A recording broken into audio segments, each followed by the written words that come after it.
Good morning students. Welcome in today's session of Business Studies class. In this session we are going to discuss the components of business environment. Components of business environment can be divided into two categories.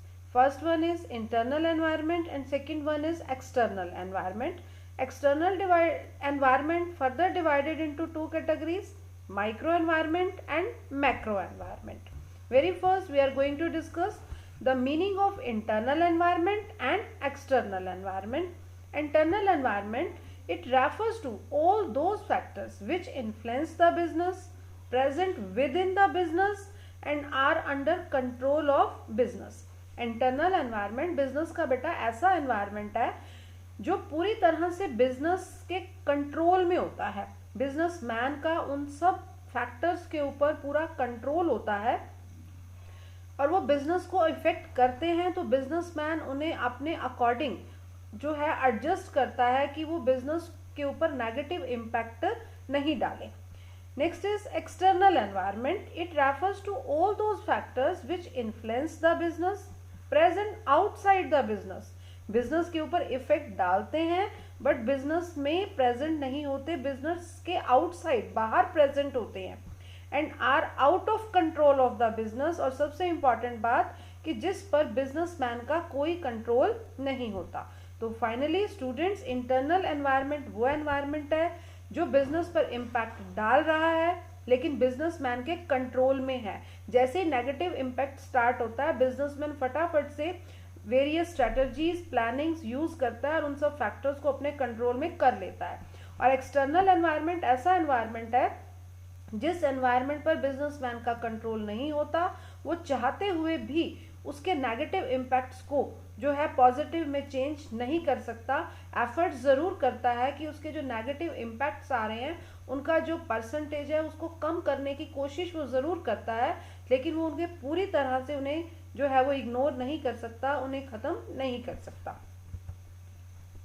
There are the some factors related to the internal environment like objectives of business. किसने set करने हैं? Businessman ने खुद set करने हैं. Policies of business कौन बनाएगा? Businessman खुद बनाएगा.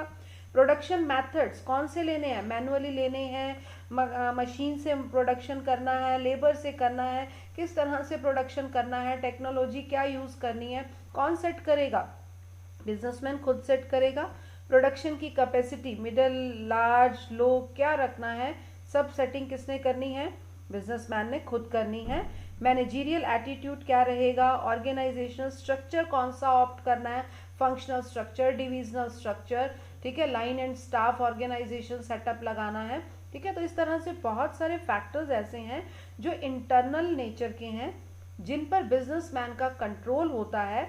बिजनेसमैन अगर देखता है कि एक फैक्टर अच्छे से काम नहीं कर रहा है, पॉजिटिव इम्पैक्ट नहीं दे रहा है, बिजनेस को सक्सेस नहीं दे रहा है, तो वो उसमें कुछ अपनी अकॉर्डिंग चेंज कर सकता है. वो उसके हाथ में है. पूरी तरह से इंटरनल फैक्टर्स जो होते हैं वो बिजनेसमैन के कंट्रोल में होते हैं. Now come to the categories of external environment. जैसा कि अभी हमने प्रीवियस स्लाइड में डिस्कस भी किया कि external environment further classified into two categories. One is micro environment and second is macro environment. Very first we are going to discuss the micro environment. It refers to all those external forces which closely related to a business and influence each industrial unit differently. अब जो external environment का factors हैं वो क्या हैं?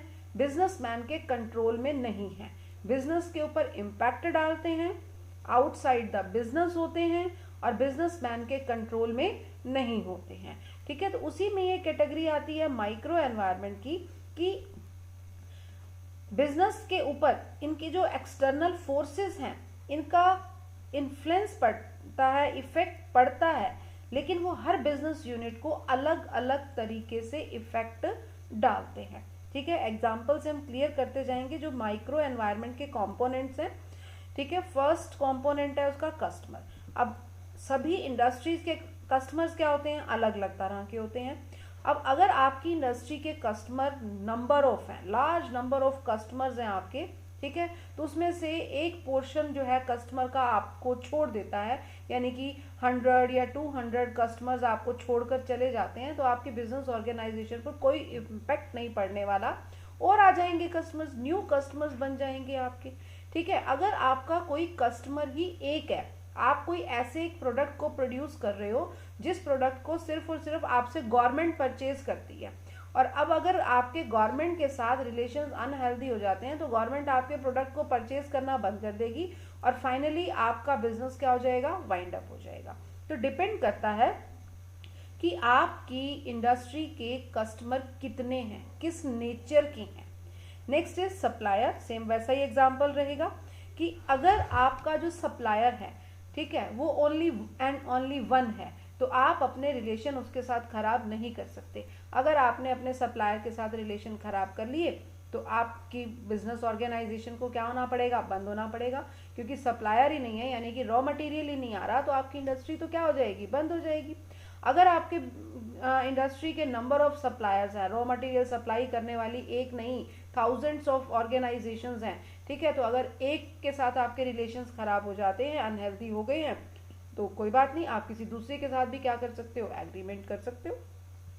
Next is competitors. अगर कोई competitor आपके कंपटीशन में आकर मार्केट में लो प्राइजेस पर गुड क्वालिटी की गुड्स, रीजनेबल प्राइजेस पर गुड क्वालिटी की गुड्स प्रोवाइड कर रहा है, आपसे 2 फीचर्स एक्स्ट्रा उसके प्रोडक्ट में आ रहे हैं, ठीक है, तो आपके प्रोडक्ट के ऊपर इम्पैक्ट पड़ेगा ही पड़ेगा।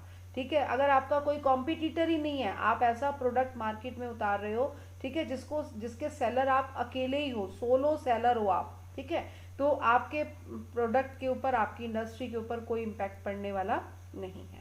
Next is market intermediaries. अब मार्केट इंटरमीडिएरीज क्या होती हैं, एजेंट्स होते हैं बेटा। बहुत सारी फर्म्स ऐसी होती हैं जो प्रोड्यूसर से जो कस्टमर तक गुड्स को पहुंचाना है, बीच में बहुत सारे मिडल मैन्स जो हैं वो एस्टैब्लिश नहीं करती हैं, वो अपने एजेंट्स रखती हैं, और वो एजेंट्स जो हैं प्रोड्यूसर से गुड्स लेते हैं और डायरेक्ट जो है किसको पहुंचाते हैं, कंज्यूमर्स को पहुंचाते हैं। बीच में बहुत सारे मिडल मैन्स नहीं होते हैं, लाइक रिटेलर्स, होलसेलर्स, इस तरह की स्टेजेस हम नहीं देते हैं। ठीक है। तो अब जो इंटरमीडिएरीज हैं, अगर आपकी इंटरमीडिएरीज सिर्फ एजेंट्स ही हैं, अगर आपकी इंटरमीडिएरीज ओनली एंड ओनली एजेंट्स हैं, बीच में होलसेलर रिटेलर्स नहीं हैं, ठीक है, तो अगर आपके उन एजेंट्स के साथ रिलेशंस खराब हो जाते हैं, आप उन एजेंट्स को अच्छे कमीशंस नहीं दे रहे हो, ठीक है, अच्छे बोनस नहीं दे रहे हो, तो वो एजेंट्स जो है आपका माल नहीं बेचेंगे, एजेंट्स आपके प्रोडक्ट की गुडविल को खराब करना शुरू कर देंगे, तो आपके बिजनेस के ऊपर नेगेटिव इम्पैक्ट पड़ेगा। Next is and last component of micro environment is that is public. अब पब्लिक बहुत बड़ा फैक्टर है जो आपके प्रोडक्ट की इमेज को गुड भी बना सकता है और बैड भी बना सकता है। अगर पब्लिक कहती है कि इस प्रोडक्ट में बहुत सारी क्वालिटीज़ हैं, तो number of customers, number of जो न्यू कस्टमर्स हैं वो भी आपकी तरफ क्या होंगे, अट्रैक्ट होंगे। और अगर पब्लिक कहती है कि इस प्रोडक्ट में बहुत सारी क्वालिटीज़ नहीं है, प्रोडक्ट के रिजल्ट्स जो हैं वो बैड आ रहे हैं, ठीक है, पब्लिक ऐसा किसकी हेल्प से कहती है, with the help of media. ठीक है, मीडिया की हेल्प से, प्रेस कॉन्फ्रेंसेस की हेल्प से, एडवर्टीजमेंट, टीवी न्यूज़ चैनल्स की हेल्प से, ठीक है, पब्लिक जो है आपके प्रोडक्ट के ऊपर negative as well as positive impact भी डाल सकती है। तो फाइनली स्टूडेंट्स, माइक्रो एनवायरनमेंट एक ऐसा एनवायरनमेंट होता है जो एक्सटर्नल फोर्सेस से मिलकर बना है, और वो एक्सटर्नल फोर्सेस हमारे बिजनेस के बिल्कुल क्लोज होती हैं, उनका हमारे बिजनेस के साथ बिल्कुल क्लोज रिलेशन होता है, लेकिन वो रिलेशन हर इंडस्ट्री का अलग अलग इम्पैक्ट डालने वाला होता है।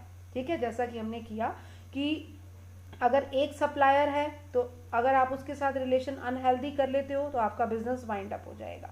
कोई कॉम्पिटिटर नहीं आ रहा है मार्केट में तो आपका बिजनेस खूब ग्रो करेगा। अगर कोई कॉम्पिटिटर आ जाता है मार्केट में, ठीक है, तो आपका बिजनेस थोड़ा सा जो है वो डाउनफॉल में जा सकता है। यानी कि ये ऐसे फैक्टर्स हैं जो ईच इंडस्ट्री के ऊपर डिफरेंट पॉइंट ऑफ व्यू से इम्पैक्ट डालते हैं। Now come to the next category of external environment, that is macro environment. It refers to all those external forces which have distant relation with business, influence all the business units almost in the same way. Micro environment में हमने क्या read किया बेटा कि ऐसे factors हैं वहाँ पर माइक्रो एनवायरनमेंट में जो सभी इंडस्ट्रीज पर अलग अलग तरीके से इम्पैक्ट डालते हैं, बट मैक्रो एनवायरनमेंट के जो फैक्टर्स हैं वो सभी इंडस्ट्रीज पर सेम इम्पैक्ट डालते हैं।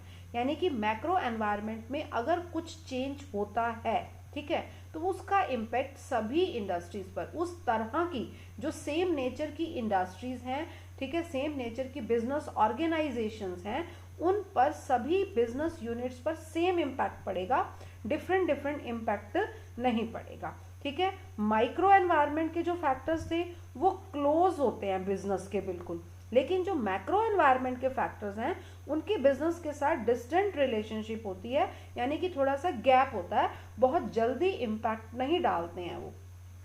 तो मैक्रो एनवायरनमेंट के जो कुछ फैक्टर्स हैं उनके हम एग्जांपल्स लेते हैं। मैक्रो एनवायरनमेंट के फैक्टर्स को डायमेंशंस ऑफ बिजनेस एनवायरनमेंट भी कहा जाता है। Number 1 is economic dimension, technological dimension, legal dimension, social dimension and political dimension.